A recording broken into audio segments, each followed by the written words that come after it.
You know, when it comes to programming, some of the most impressive work gets done by repeating really simple actions over and over again, but with incredible speed and precision.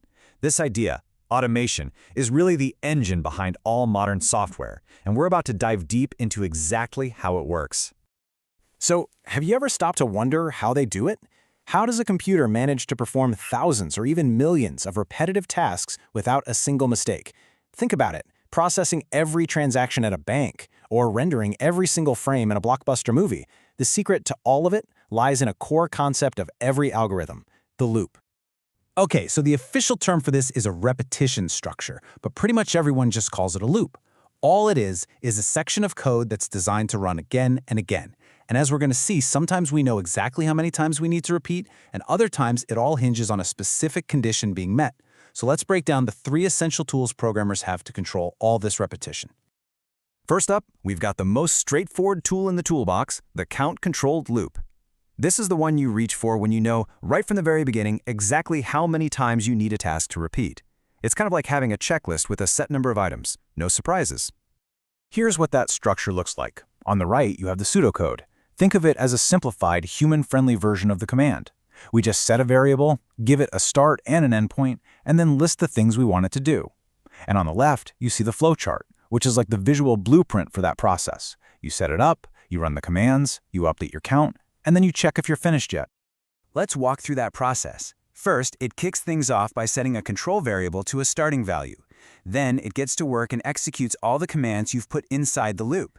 After that, it updates the control variable, usually by adding or subtracting what we call a step value. And finally, it asks the big question, have we reached the end value yet? If the answer is no, the whole cycle just repeats, jumping right back to the execution step. Let's see this thing in action. In this example, we have a loop that starts a variable, which we're calling x, at the number 5. The goal is to get all the way down to 1, and the step is -1, which means we're going to be counting down. And inside the loop, the only thing we're doing is printing the current value of x. This table lets us see exactly what the computer is thinking, step by step. So x starts at 5, and boom, the screen outputs value of x equals 5. In the next cycle, x gets updated to 4, and that new value gets printed. This just keeps on going until x is 1. After it prints for 1, x then becomes 0. Since 0 is past our end value of 1, the loop knows its job is done, and it stops. It's simple, it's predictable, and it's incredibly powerful. But what if you don't know how many times you need to repeat something? What if you just need to keep going until, say, a user enters the right password? For that, we need something a little more flexible. We need the preconditioned loop. Now, the structure here is different. See that diamond shape in the flowchart right at the very top? That's the key. This loop asks a question first. It asks, is this condition true? And only if the answer is yes does it even bother to execute the commands inside. This is what's often called a while loop. The test always comes before the action.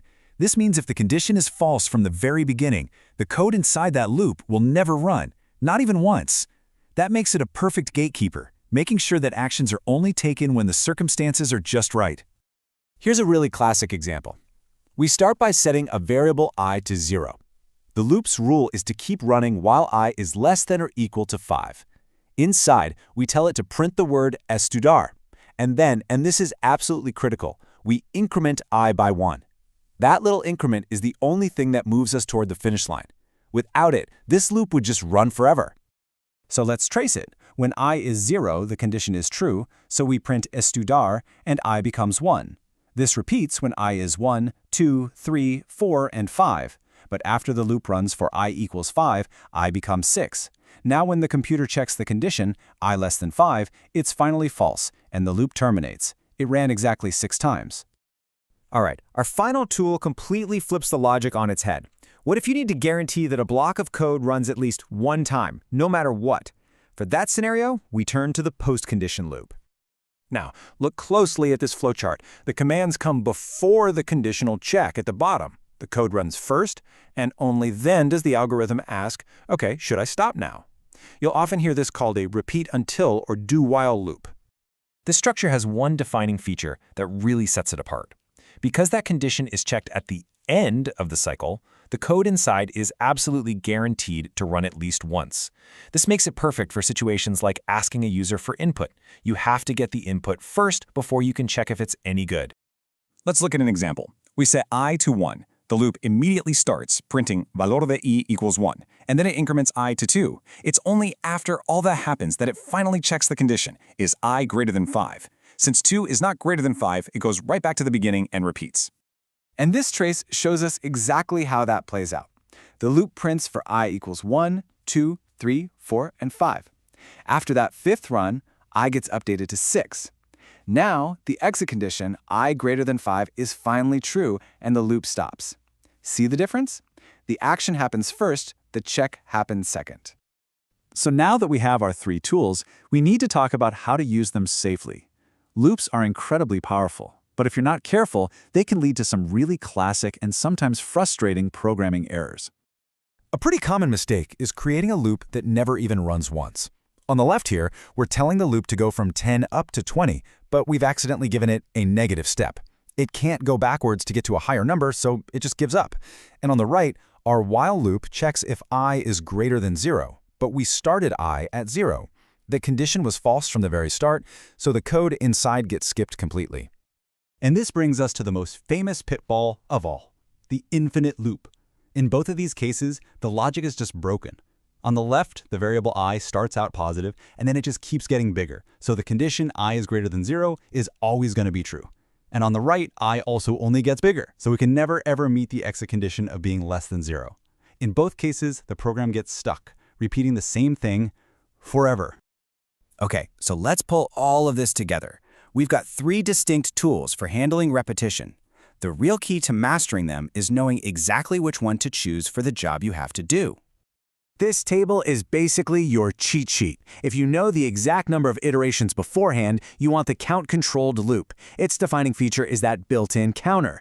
If the number of repetitions is unknown, and it's even possible the loop shouldn't run at all, you want the precondition loop because its test always comes first. And finally, if you need to guarantee the code runs at least once, you use the postcondition loop. Its test always comes last.